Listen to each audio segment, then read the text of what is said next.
हरे कृष्णा भक्तों, आप सभी को योगिनी एकादशी की बहुत सारी शुभकामनाएं। आषाढ़ मास के कृष्ण पक्ष की एकादशी को योगिनी एकादशी कहते हैं। मान्यता है कि इस एकादशी का व्रत करने से आपके सभी पाप नष्ट होते हैं और आपको परम पुण्य की प्राप्ति होती है। योगिनी एकादशी के व्रत में विधि विधान से विष्णु भगवान की पूजा की जाती है और व्रत कथा का पाठ किया जाता है। माना जाता है कि इस कथा का पाठ करने के बाद ही योगिनी एकादशी का व्रत पूर्ण माना जाता है। इस असार भौतिक संसार सागर में भगवान श्री हरि की भक्ति और उनकी पुण्यमय सेवा ही एक ऐसी नौका है जिसके माध्यम से हम इस भौतिक संसार को पार कर सकते हैं। योगिनी एकादशी एक ऐसा सुअवसर है जिसमें भगवान श्री विष्णु की विशेष भक्ति भरी हुई है और इसी के माध्यम से यह प्रभावशाली व्रत प्रत्येक मनुष्य को अपार कृपा प्रदान करता है। जो भी भक्त इस योगिनी एकादशी का पालन करते हैं उनके न सिर्फ पूर्व पाप कर्म नष्ट होते हैं अपितु उसके साथ साथ उनके पुण्यों का उदय होता है और वास्तविक पुण्य है भगवान श्री कृष्ण की कृपया प्राप्त होना।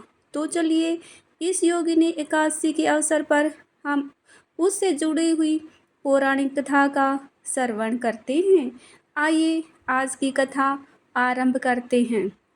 योगिनी एकादशी से जुड़ी इस कथा का वर्णन हमें प्राप्त होता है ब्रह्मा वैवर्त पुराण में, जिसमें एक बार महाराज युधिष्ठिर भगवान श्री कृष्ण से पूछते हैं, हे परम भगवान, हे मधुसूदन, मैंने निर्जला एकादशी की महिमा आपसे सुनी है।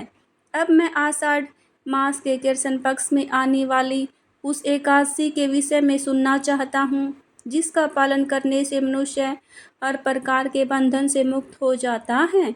यह सुनकर भगवान श्री कृष्ण कहते हैं, हे राजन, इस एकादशी का नाम है योगिनी एकादशी। यह मनुष्य के महान पापों को भी नष्ट कर देती है और भौतिक संसार रूपी इस सागर से उसका उद्धार कर देती है। इस एकादशी के विषय में अब मैं आपको एक प्राचीन कथा सुना रहा हूँ। ध्यानपूर्वक श्रवण करना। एक समय अलकापुरी नामक एक राज्य था और उसका राजा था यक्ष कुबेर, जो प्रतिदिन भगवान शिव की उपासना करता। उसका एक माली था जिसका नाम था हेमाली। हेमाली प्रतिदिन मानस सरोवर से फूल एकत्रित करके कुबेर को भगवान शिव की उपासना के लिए देने के लिए जाता था। हेमाली के अंदर बस एक ही दोस्त था और वह था उसकी अपनी सुंदर पत्नी विशालाक्षी के प्रति उसका अत्यधिक स्नेह और आसक्ति। एक दिन ऐसा होता है कि पुष्प एकत्रित करने के लिए हेमाली प्रातःकाल में मानसरोवर में गया। उसने पुष्प तो तोड़ लिए और सीधा जाकर कुबेर को देने की बजाय वह अपने घर आ गया और अपनी पत्नी के साथ वार्तालाप करने लगा। इस प्रकार काफी लंबा समय बीत गया, लेकिन हेमाली को समय का भान ही नहीं रहा। उधर कुबेर ने भी हेमाली द्वारा पुष्प लाकर देने के लिए 5 घंटे प्रतीक्षा की, लेकिन फिर भी हेमाली उस दिन नहीं आया। उस दिन बिना पुष्पों के भगवान शिव की उपासना पूर्ण वह नहीं कर सका और इसलिए उसने हेमाली की देरी का कारण जानने के लिए एक अपने सैनिक को उसके घर भेजा। वह सैनिक वापस आकर राजा को सूचित करते हुए कहता है कि हे मालिक, हेमाली अपने घर पर अपनी पत्नी का संग कर रहा था और इसलिए आज वह पुष्प समय पर नहीं ला सका। जैसे ही कुबेर ने यह सुना तो वे अत्यधिक क्रोधित हो गए और उन्होंने अपने सेवकों को हेमाली को तुरंत बुलाकर लाने का आदेश दिया। अपनी भूल का अनुभव करके हेमाली भयभीत हो चुका था। कुबेर के सामने आकर उसने अपनी भूल के लिए क्षमा याचना की, सादर प्रणाम किया, लेकिन कुबेर का समस्त शरीर काँप रहा था। उसकी आंखें क्रोध से लाल हो चुकी थी। उसने हेमाली से कहा, हे पापी, हे धर्म का नाश करने वाले, तुमने अपनी इंद्रिय तृप्ति के लिए लिप्त होकर मेरे परम आराध्य भगवान शिव का अनादर किया है। मैं तुम्हें कुष्ठ रोग से ग्रस्त और अपनी प्रिय पत्नी से अलग होने का श्राप देता हूँ। हे पापी मूर्ख, जा इसी क्षण अपनी स्थिति से पतित हो जा। कुबेर द्वारा ऐसा श्राप मिलने पर हे माली तुरंत ही अलकापुरी से गिर गया और कुष्ठ रोगी बन गया। ऐसी दुखदायी स्थिति से अत्यंत मानसिक संताप और भोजन तथा जल के अभाव से वह एक भयानक वन में भटकने लगा। उस वन में वह निरंतर भूख प्यास और अनिद्रा से पीड़ित रहता था, लेकिन क्योंकि उसने निष्ठापूर्वक भगवान शिव की उपासना में सहयोग किया था, इसलिए उसका पूर्व जन्म का स्मरण वैसा ही बना रहा। उसने अपने पूर्व जन्म की उस घटना को याद रखा और वह शुद्ध तथा सतर्क बना रहा। एक दिन सौभाग्यवश वो हिमालय पर्वत पर पहुंचा, जिनकी जीवन अवधि 7 कल्प की थी। हेममाली स्वयं को अत्यंत पतित अनुभव करता हुआ दूर ही खड़ा रहा और बार बार उन्हें प्रणाम करने लगा। ऋषि ने उस पर कृपा करके उसे पास आने का आदेश दिया। उससे पूछा, तुम्हें यह भयानक रोग कैसे हुआ? तुमने ऐसे क्या कर्म किए हैं जिसकी वजह से तुम्हारी दयनीय स्थिति में कष्ट उठाना पड़ रहा है? ऋषि के ऐसे वात्सल्यपूर्ण वचन सुनकर हेममाली ने उत्तर दिया, हे महात्मा, मैं कुबेर का माली था। मेरा नाम हेममाली है। प्रतिदिन मानस सरोवर पर पुष्प एकत्रित करके मैं अपने स्वामी कुबेर को भगवान शिव की उपासना के लिए देता था। एक दिन मैं पुष्प ले जाने में असमर्थ रहा क्योंकि मैं अपनी पत्नी का संग कर रहा था। कुबेर ने क्रोधित होकर मुझे श्राप दिया और फलस्वरूप मैं अब कुष्ठ रोग से ग्रस्त होकर अपनी पत्नी से बिछड़ गया हूँ। लेकिन अचानक ही सौभाग्यवश मैं आप जैसे महात्मा से मिला।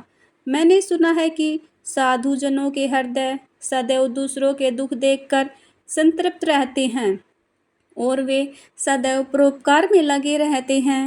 हे महात्मा, मैं आपकी शरण में आया हूँ। कृपया दया करके मेरा उद्धार कीजिए। हे माली की बात सुनकर ऋषि मार्कंडेय कहते हैं, हे माली, तुम्हें आषाढ़ माह के कृष्ण पक्ष में आने वाली योगिनी एकादशी का व्रत करना चाहिए। इसके प्रभाव से तुम अपने इस कुष्ठ रोग से मुक्त हो जाओगे। ऋषि मार्कंडेय का उपदेश सुनकर हेममाली प्रसन्न हो गया और प्रेम पूर्वक उससे ऋषि को विनम्र प्रणाम अर्पित किए और फिर उसने एकादशी का पवित्र व्रत रखा। पूर्ण विधि विधान, नियम और श्रद्धा के साथ ऋषि के निर्देश अनुसार योगिनी एकादशी के प्रभाव से हेममाली ने अपना दिव्य स्वरूप पुनः प्राप्त किया और वापस अपनी पत्नी के पास उसके धाम में आ गया। कथा का समापन करते हुए भगवान श्री कृष्ण कहते हैं, योगिनी एकादशी का व्रत अत्यंत प्रभावशाली और शुभ है। इस दिन उपवास करने वाले के पूर्व समस्त पाप फल एकादशी देवी नष्ट कर देती है और उस मनुष्य को पुण्यवान बना देती है। तो यह थी योगिनी एकादशी की पौराणिक कथा। चलिए अब इस शुभ अवसर पर हम एक और सुंदर पौराणिक कथा सुनते हैं। एक ऐसी कथा जो हमारे भगवान के प्रति भक्ति को और बढ़ा सकती है। आइए इस कथा का श्रवण करते हैं। आज हम आपको एक ऐसे स्थान पर लेकर चलते हैं जो हमारे आराध्य श्री कृष्ण को अत्यंत प्रिय है और वह वो स्थान है जहाँ से करुणामय कृपा की एक नदी बहती है और उस नदी में गोता लगाए बिना श्री कृष्ण की भक्ति और प्रेम प्राप्त करना असंभव है। जी हाँ, यह स्थान है वृषभानु नंदिनी श्रीमती राधा रानी का घर यानी बरसाना। तो आज हम आपको बरसाना की मानसिक यात्रा पर लेकर चलते हैं, जहां हम आपको वहां के कुछ महत्वपूर्ण स्थानों के मानसिक दर्शन कराएंगे। इसके उपरांत हम आपको वहां के पौराणिक इतिहास के बारे में भी बताएंगे। मथुरा से उत्तर पश्चिम की ओर जाते हुए 25 मील की दूरी पर श्रीमती राधा रानी का नित्य धाम बरसाना या वृषभानुपुर स्थित है। बरसाना में स्थित पहाड़ी को ब्रह्मांचल कहा जाता है। हमारे आचार्यगण कहते हैं कि श्री राधा रानी और श्री कृष्ण की लीलाओं के दर्शन करने के लिए स्वयं ब्रह्मा जी यहाँ पहाड़ बनकर आ गए थे। इस पहाड़ी के 4 शिखर जो कि ब्रह्मा जी के 4 मुख के प्रतीक हैं। यह शिखर है भानगढ़, दानगढ़, विलासगढ़ और मानगढ़। यहाँ मानगढ़ के ऊपर करीब 250 मीटर की ऊंचाई पर श्री जी राधिका का सुंदर मंदिर स्थित है, जिसे लाडली जू के नाम से पुकारा जाता है। इस मंदिर की स्थापना भगवान श्री कृष्ण के परपौत्र ब्रजभान ने लगभग 5000 वर्ष पूर्व की थी। अत्यंत सुंदर लाल और सफ़ेद पत्थरों से बने हुए इस महल को अद्भुत शिल्पकारों, सुंदर चित्रों, स्तंभों और वक्राकार कमानों से सजाया हुआ है। नीचे से ऊपर जाने के लिए अंदाजा 200 कदम ऊपर चढ़ना पड़ता है। पौराणिक कथा के अनुसार मुगल साम्राज्य के समय में इस मंदिर का पुनः नवीनीकरण हुआ था और उस समय के राजा टोडरमल की सहायता से वह कार्य करवाया गया था।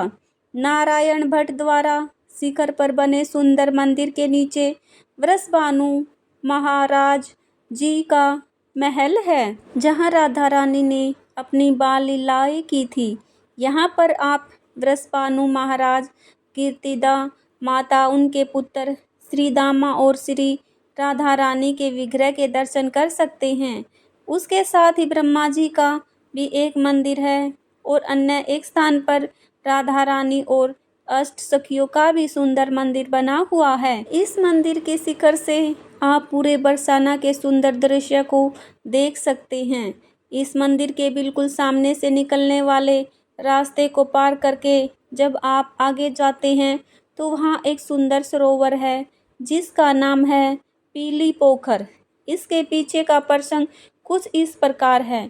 एक समय यशोदा माता ने राधा रानी को अपनी पुत्र वधू के रूप में स्वीकार करते हुए उनके हाथों में हल्दी का लेप लगा लिया था।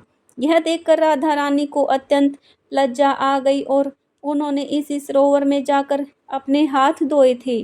परिणाम स्वरूप उसके बाद से इस सरोवर का पानी पीला हो गया और तब से उसे पीली पोखर के नाम से जाना जाता है। बरसाना के कुछ मंदिर से थोड़ा आगे जाते ही आता है मानगढ़। मानगढ़ यानी वह स्थान जहाँ श्री राधा रानी श्री कृष्ण से नाराज होकर मान लीला करती है और स्वयं श्री कृष्ण उन्हें मनाने के लिए आते हैं। एक दिन श्री राधा रानी श्री कृष्ण की प्रतीक्षा कर रही थी, लेकिन वे आए ही नहीं। कुछ समय बाद राधा रानी को पता चला कि वे जिसकी प्रतीक्षा कर रही है वे तो किसी और से मिलने के लिए चले गई। और बस फिर क्या था, राधा रानी को बहुत क्रोध आया। उसने इस दिव्य भाव को प्रकट करते हुए वे इस स्थान पर चली गई। जब श्री कृष्ण को पता चला तो वे उन्हें मनाने के लिए वहां पर आए। राधा रानी को मनाने के लिए उन्होंने कई प्रयास किए, उनसे क्षमा मांगी, उनके समक्ष हाथ जोड़कर पैर पकड़ कर रोए भी, लेकिन राधा रानी का मान भांग नहीं कर रहा था। आखिर उन्हें ललित सखी और विशाखा सखी की सहायता ली और उन दोनों की सहायता से श्री कृष्ण ने श्री राधिका को प्रसन्न किया। यह लीला जिस स्थान पर हुई थी वही है मान मंदिर। यहाँ से मुख्य मंदिर से अंदर जाते हुए एक छोटा सा गुफा का रास्ता भी दिखाई देता है, जहाँ राधा रानी रूठ कर बैठ जाती थी।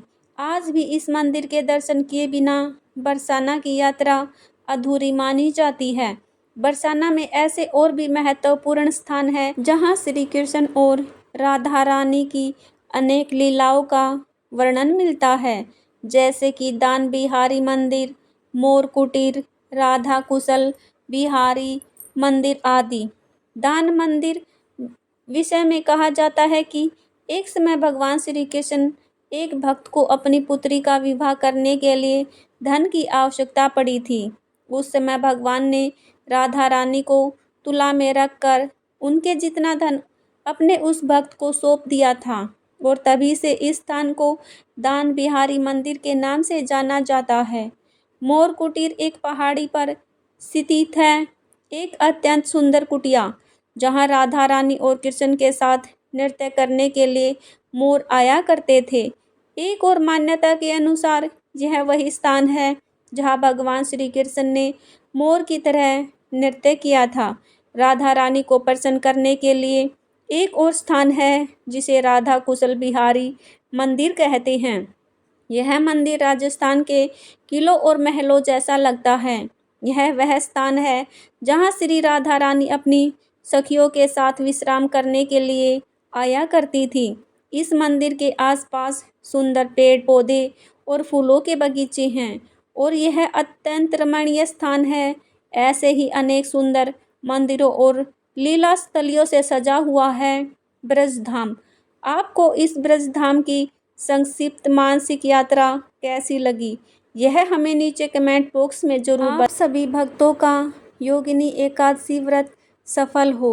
भगवान श्री लक्ष्मी नारायण जी और एकादशी माता की कृपा आप और आपके परिवार पर सदा बनी रहे। प्रेम से बोलिए जय श्री हरि विष्णु। ऐसे ही और रोचक और आध्यात्मिक वीडियो के लिए हमारे चैनल को सब्सक्राइब करें। दोस्तों, आपको यह कथा कैसी लगी कमेंट करके ज़रूर बताएं। वीडियो पसंद आया हो तो लाइक करें और अपने दोस्तों के साथ शेयर करें। मिलते हैं एक और ऐसी आध्यात्मिक वीडियो के साथ। तब तक के लिए आप सभी का दिल से धन्यवाद।